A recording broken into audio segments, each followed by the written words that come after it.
Hello, I am trying something excuse me, a bit different this time. I am live streaming a reaction, which is why I'm 20 minutes, 25 minutes late to the whole when I was actually doing this. I'm just making sure everything's going through okay. I am live streaming on YouTube twice. This is for twice.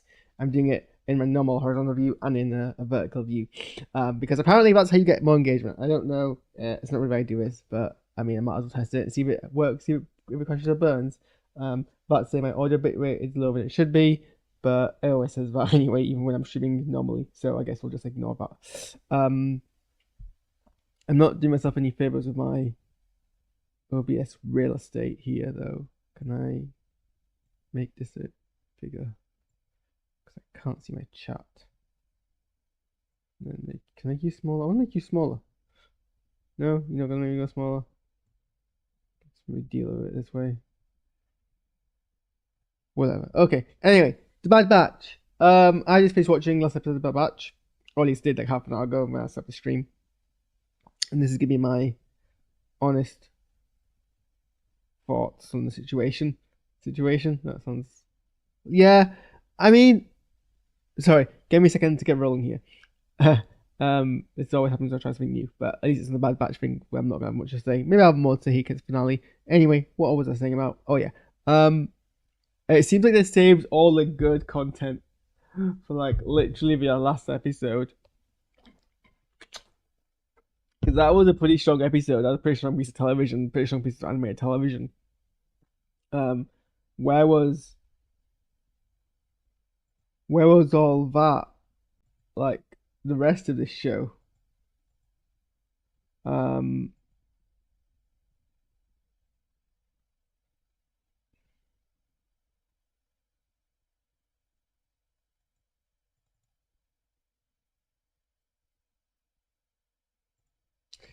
sorry, didn't change my background. There was a lot of things to like there. I'm going to run through some thoughts in my mind real quick. I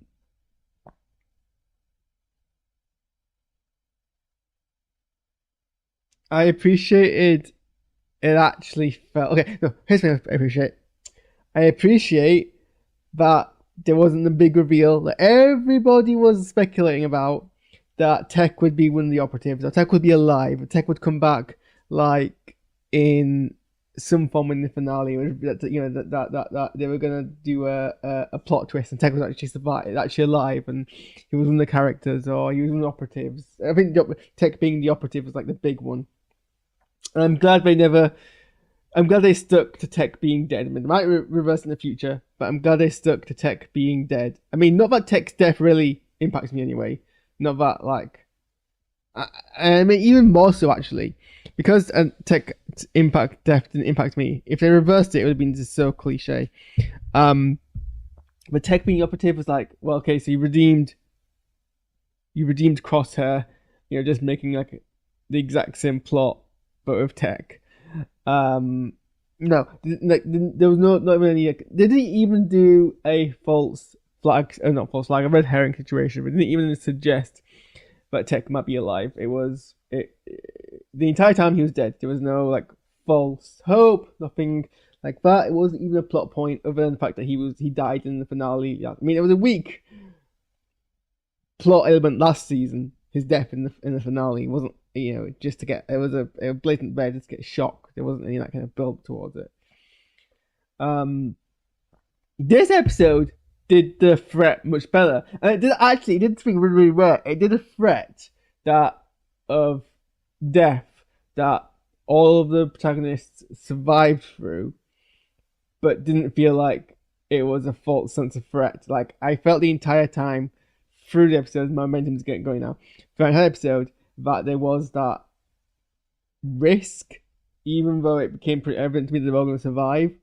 The fact that they were very quickly overwhelmed. I mean, obviously, Omega was perfect. Omega did everything right. Omega was barely even scratched. But the fact that everyone, like the actual Clone Force 99, They got into the facility after doing pretty much nothing really used last week. They got into the facility. They got as far as like 10 feet into the hangar, and all the operatives, in a way which kind of reinforced that they were a serious threat, almost immediately took out Wrecker, took out Hunter. They maimed Crosshair by chopping off his hand. And then the entire time they were all like just barely pushing through. Wrecker was already injured. They were basically fighting on their knees, stumbling around, scraping for any advantage. I mean, it was a bit kind of like push. It was a bit kind of not contrived, but what's the word? When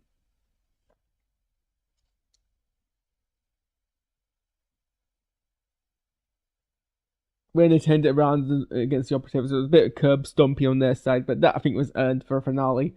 After basically, and they're all tortured as well, so they're all weaker, and like they didn't recover from that. They didn't bounce back immediately fighting fit. It was literally just like the element of surprise that what got them, and not even that. I mean, in the context of what this show is, it was acceptable, and it's actually pretty decent. Is kind of what I'm saying here. So that was good. I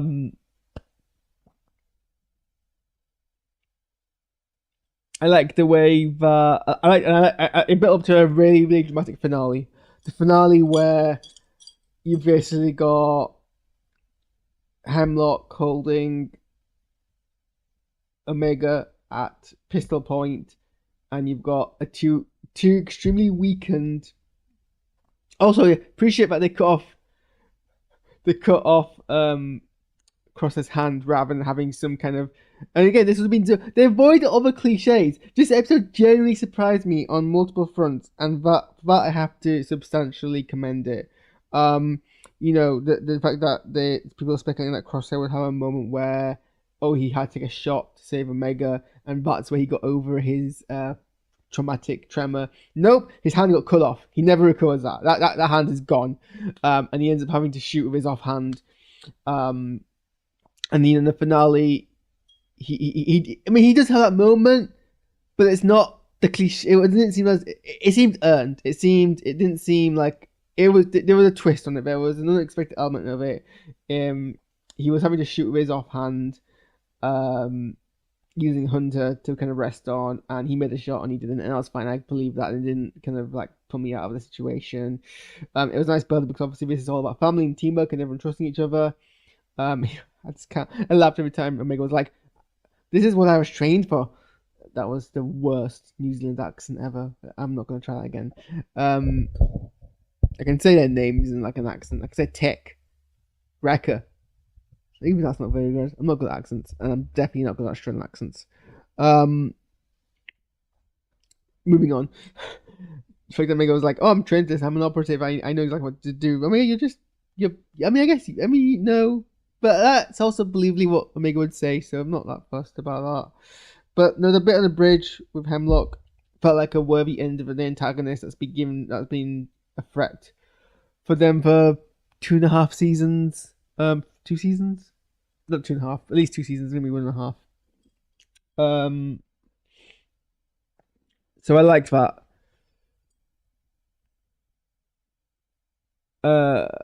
What else did I think about the episode? It ended pretty limp-wristed, though. I mean, I can get that if all the data has been destroyed, then probably Palu is safe again because no one in the Empire, it's not the Empire's radar anymore. But still, like, well, you go back to the planet, you put everyone at risk on the first time. Okay, I mean, I guess you go else to go.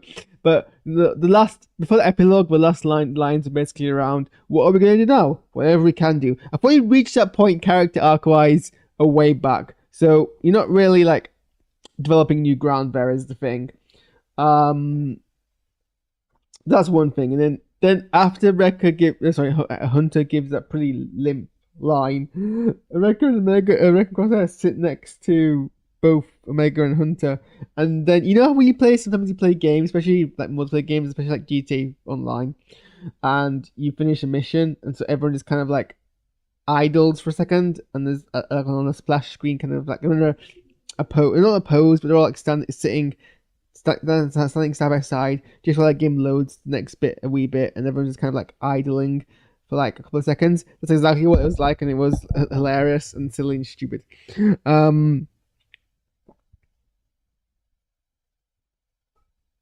But I mean,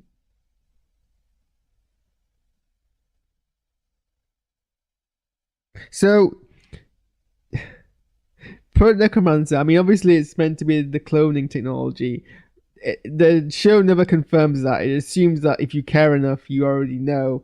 It kind of assumes you know because it never builds up its own weight. The whole thing about Omega's M count, cloning tech, the Emperor being very interested. The show never. If you watch this show in isolation, you would never really, I think. And I'm someone's like, fictional narratives only ever need to give you the amount of detail you need to tell a story.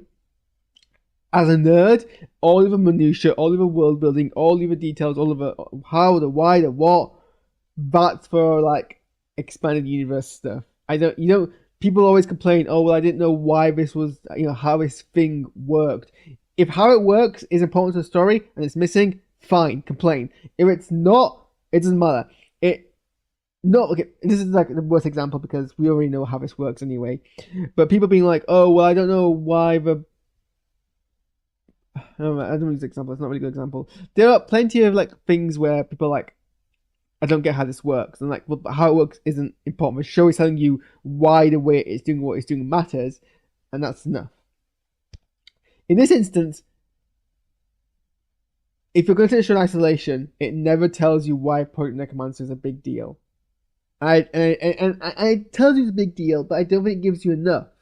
It makes it seem like an unsatisfactory ending, and it doesn't work to do that when we already know how Project Necromancer is going to end up. We know it's eventually going to work, and actually we don't see the steps towards it because in The Mandalorian they foiled Gideon's plan. So I assume really everything that happens here with Hemlock is just a previous failed attempt that completely fails. Nothing from it ever actually comes to fruition. It delays Project Necromancer presumably a whole bunch of years, and that's why it's still an issue on the flip side of the Civil War, the Galactic Civil War, and it's why Gideon's having to like do all of the stuff with Grogu in The Mandalorian after the Emperor's death, and the Emperor never got it sorted out preemptively. I'm assuming that's what but so it means that it could have just well have never happened from like the Empire side, which is a bit of like a neat bow. Kind of reminds you bringing the AS element into the show in the first place. So what do I think about the batch overall? Pretty like forgettable. It's definitely out of all animated shows the one I care about the least, the one I'm not that fussed that we return to. Oh yeah, so about Mega's M count. Is she sensitive? Is she not? I guess we'll never know. She joins the rebellion. Yay for her, I guess. Again, it was very much this is where they are now kind of thing. That batch retired completely and probably aren't going to be involved. She probably goes fights in the rebellion. Probably isn't going to be seen again. Maybe she is. I don't know. But yeah, it's a pretty forgettable show. I'm not that fussed about a lot of things that happen in it. Not really fussed with the characters who don't really grow. They don't grow. Yeah, like Hunter's whole thing is like Mega's going to go fight the rebellion, and Hunter's like, but our whole thing is keeping you safe. That's not an endearing character trait. That's something you were meant to grow out of. She's an adult now, and you're still doing it. And I know you're doing it tongue in cheek, and you do let her go. You don't fight against it, and you're like, this is something you should. This is your journey. I agree. This is your fight, kind of deal. But even so, it's still like they don't grow, and we don't even see Wrecker and Hunter in the epilogue. Wrecker has some growth. Sorry, Crosshair. In that he tries to like redeem himself like by going on a suicide mission. But that's about it. Wrecker has no growth. Echo just because she's been MVP. I think he like no scope shoots 3 people in a corridor, and these are uh, potentially clones or at least highly trained stormtroopers as equally good at him. But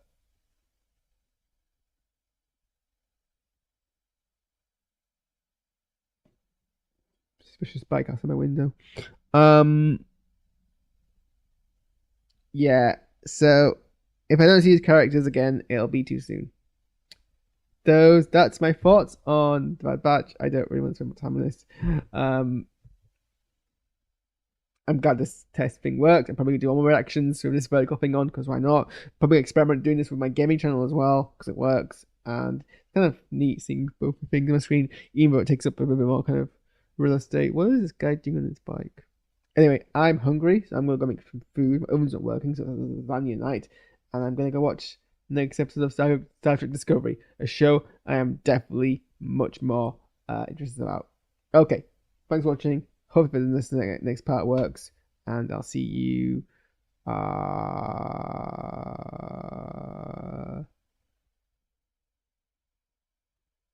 What were we watching? I don't think we're watching it. Oh, well, the next one we'll react to, what will be in 8 days, I think, will probably be Doctor Who. So we're back with Doctor Who, guys, everyone. We're back with Doctor Who. Yes. We'll bring the more detailed analysis then. Okay, good.